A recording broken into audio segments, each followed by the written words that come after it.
মোহনার চক্রান্ত জানতে পেরেই শুভকে তার হারানো সম্মান ফিরিয়ে দিল আকাশ। হ্যাঁ বন্ধুরা, এমনটাই দেখতে পাবো আমরা গৃহপ্রবেশ ধারাবাহিকের আগামী পর্বগুলোতে। শুভ আকাশকে বলে, আপনি আপনার বোনকে একটু বেশি বিশ্বাস করে ফেলছেন। আকাশ তখন বলে, আপনি কি সব বলছেন? আমি কেনই বা ওকে বিশ্বাস করব না? ও তো সত্যি কথাই বলছে। শুভ তখন বলে, আমি যদি কখনো আপনার কাছে প্রমাণ দেখাতে পারি আপনার বোন যা বলছে সবটাই মিথ্যে, সবটাই সাজানো, তখন কি আপনি আপনার বোনকে অন্ধের মতো বিশ্বাস করেই যাবেন?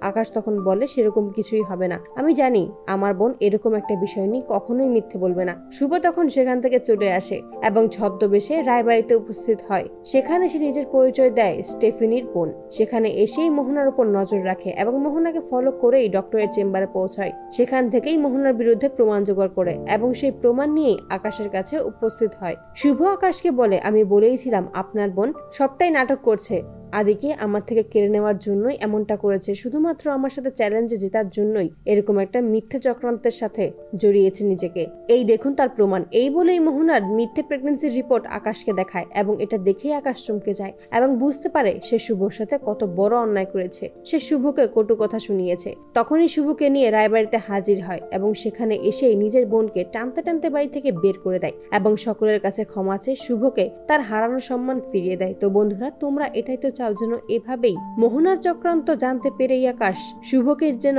নিজেই রায়বাড়িতে হাজির করে এবং শুভর হারানো সম্মান যেন ফিরিয়ে দেয়। কমেন্টে জানাও। আর নিয়মিত আপডেট পেতে আমাদের চ্যানেলটি এক্ষুনি সাবস্ক্রাইব করে পাশে থাকো। ধন্যবাদ।